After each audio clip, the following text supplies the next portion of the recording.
akuntansi syariah. Akuntansi berasal dari bahasa Inggris yang artinya accounting. Dalam tata bahasa Arab disebut dengan muhasabah. Muhasabah memiliki arti yaitu menghitung atau melakukan data atau juga menimbang. Dari pengertian tersebut dapat kita lihat pengertian dari muhasabah adalah suatu aktivitas yang berkaitan dengan pencatatan transaksi secara teratur dan syariat-syariat yang sesuai dengan Islam. Ada beberapa pandangan. Langsung saja kita intip pendapat mereka di bawah ini. 1. IKIF. Akuntansi syariah dapat diartikan sebagai proses pencatatan dan proses pembuatan laporan keuangan yang mengutamakan pada unsur nilai dan ajaran keislaman. 2. Harahab. Sependapat dengan pengertian akuntansi syariah, Harahab pun menyebutkan bahwasannya ada 3 syarat tujuan akuntansi syariah, yaitu menjadi fitnah, bersikap jujur, dan adil. 3. Dr. Omar Abdul Zaid. Akuntansi syariah menurut Omar Abdullah Zaid dapat diartikan sebagai aktivitas yang tidak sekedar melakukan pencatatan transaksi saja, termasuk juga dalam hal membuat keputusan yang didasarkan pada syariat Islam. 4. Toshih Kabul Hayasi.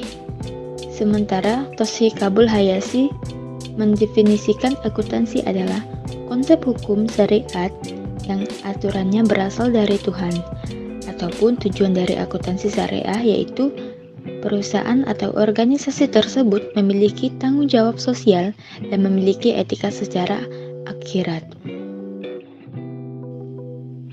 5. Napier.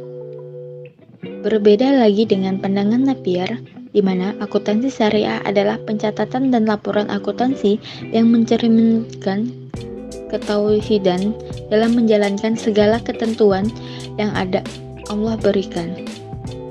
6. Adnan M. Akhyah. Menurut Adnan M. Akhyah, akuntansi syariah adalah praktek akuntansi yang bertujuan membantu mencapai keadilan sosial ekonomi. Al-Falah. 4. Tri Yuwono. Tri Yuwono mengatakan akuntansi syariah merupakan salah satu dekonstruksi akuntansi modern ke dalam bentuk yang humanis. Pengertian akuntansi syariah secara umum diartikan secara terpisah yaitu akuntansi dan syariah. Akuntansi adalah cabang ilmu yang mempelajari tentang pencatatan, golongan, dan transaksi untuk memudahkan untuk membuat laporan keuangan. Sementara kata syariah itu sendiri memiliki cakupan aturan yang mana boleh atau tidak bolehnya yang sesuai dengan ajaran Islam. Jika digabungkan secara umum, akuntansi syariah memiliki laporan keuangan yang sesuai dengan ajaran Islam. Tujuan akuntansi syariah tidak hanya bertujuan menjalankan sebuah bisnis atau transaksi ekonomi yang sesuai dengan syariat Islam, tetapi akuntansi syariah juga memiliki berbagai tujuan dalam praktiknya. Nah, sekarang kita akan membahas sejarah awal adanya ilmu akuntansi. Luca Pacioli adalah bapak akuntansi yang kita kenal berasal dari Italia. Dari buku yang diterbitkan oleh Luca Pacioli, ternyata terdapat beberapa kemiripan antara konsep akuntansi yang dilakukan di berbagai khalifah Islam dengan konsep pencatatan yang ada dalam buku tersebut. Berikut beberapa istilah yang hampir sama dari buku tersebut. Di antaranya adalah konsep double entry. Nah, sekarang saya akan membahas lebih rinci tentang sejarah perkembangan akuntansi di masa pemerintahan Islam. Diawali dengan diwajibkannya pencatatan transaksi yang tidak tunai seperti yang disebutkan dalam Al-Quran Surah Al-Baqarah ayat 282. Kemudian diikuti dengan kewajiban pembayaran zakat, maka dimulailah praktik akuntansi dalam pemerintahan Islam. Dengan adanya kewajiban untuk melakukan pembayaran zakat, maka para sahabat Nabi merekomendasikan adanya pencatatan resmi untuk pertanggungjawaban atas penerimaan. Pada masa Khalifah Umar bin Khattab, didirikan lembaga yang bernama Diwan untuk mencatat penerimaan negara. Kemudian, di masa Khalifah Umar bin Abdul Aziz, juga dikembangkan sistem laporan keuangan di pemerintahan. dengan adanya kewajiban bagi lembaga pemerintah untuk mengeluarkan bukti pada saat mereka melakukan kebijakan pengeluaran uang. Sementara Khalifah Al-Walid bin Abdul Malik telah menyampaikan catatan dan juga register yang sudah terjilid dan juga tidak dipisahkan dari transaksi sebelumnya. Kemudian dilanjutkan oleh Daulah Umayyah. Dan pada saat pemerintahan di bawah Kekhalifahan Abbasiyah, sistem akuntansi di pemerintahan Islam pada saat itu mencapai titik yang tertinggi, di mana akuntansi dibagi ke dalam beberapa jenis dan juga klasifikasi. Akuntansi zaman ini diklasifikasikan ke dalam beberapa jenis. Dari sejarah perkembangan akuntansi dalam Islam dapat dilihat alasan mengapa akuntansi diperlukan, yaitu semata-mata untuk menjalankan perintah Allah Subhanahu wa Ta'ala, karena adanya kewajiban membayar zakat serta untuk kepentingan pertanggungjawaban. Hal ini berbeda dengan pandangan Luca Pacioli, yaitu dengan konsep double entry system untuk kepentingan bisnis. Ingin mengetahui lebih lanjut tentang akuntansi syariah? Untuk pembahasan selanjutnya akan dijelaskan oleh rekan saya.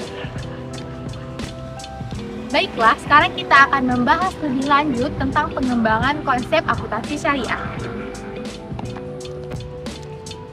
Pengembangan akuntansi syariah di Indonesia dikembangkan berdasarkan 3 pendekatan. Pendekatan yang pertama adalah pendekatan berbasis akuntansi, seperti yang sudah ada dan seperti yang sudah kita gunakan. Pendekatan yang kedua adalah berbasis ajaran Islam. Dan pendekatan yang ketiga atau pendekatan terakhir adalah pendekatan gabungan dari pendekatan-pendekatan sebelumnya. Untuk pendekatan yang pertama adalah pendekatan dengan menggunakan jalur akuntansi kontemporer modern. Pendekatan ini diambil oleh AAOIFI, suatu organisasi akuntansi dan auditing internasional Islam yang bermarkas di Bahrain.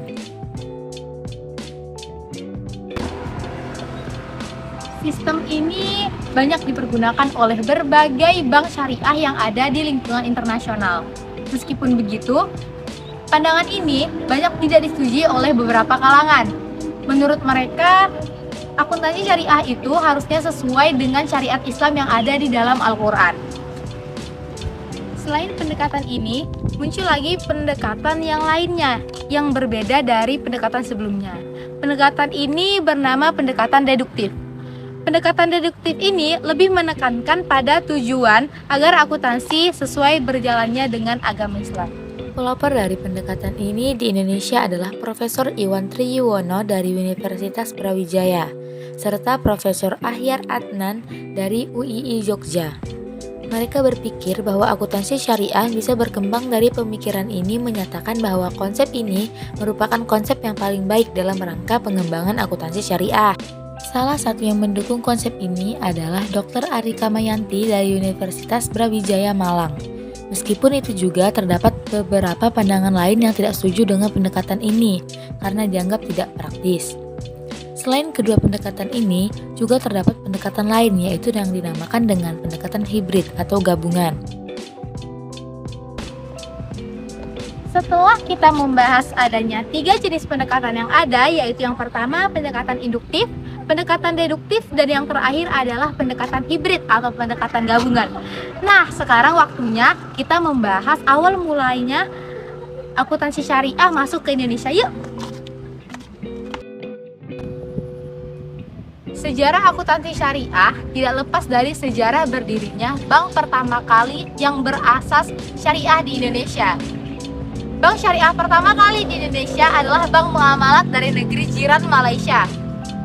Bank Muamalat ini beroperasi di Indonesia pada tahun 1991. Nah, karena adanya bank ini, dan bank ini cukup digandrungi oleh para masyarakat di Indonesia, membuat para ulama besar Indonesia berunding dan mencari bagaimana sistem kerja dari bank tersebut.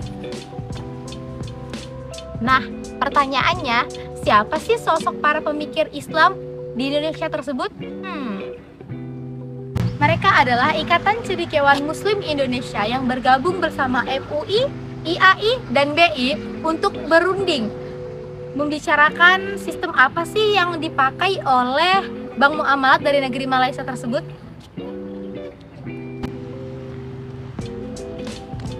Nah, hasil rundingan mereka muncullah PSAK 59 pada tahun 2002 yang isinya adalah yang mengatur tentang perbankan syariah di Indonesia. Dan pada tahun 2006 muncullah kembali PSAK syariah.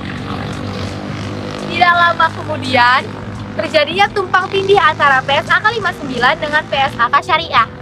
Dan pada tahun 2009, PSAK 59 dicabut. Tidak boleh dijadikan sebagai pedoman perbankan syariah di Indonesia, hanya boleh dijadikan sebagai inspirasi saja. Sekian yang dapat kami sampaikan pada video kali ini. Jika ada kekurangan di dalam materi yang kami sampaikan ataupun kekurangan kami dalam menyampaikan materi, kami mohon maaf. Akhir kata dari kami kelompok Istisna, wassalamualaikum warahmatullahi wabarakatuh.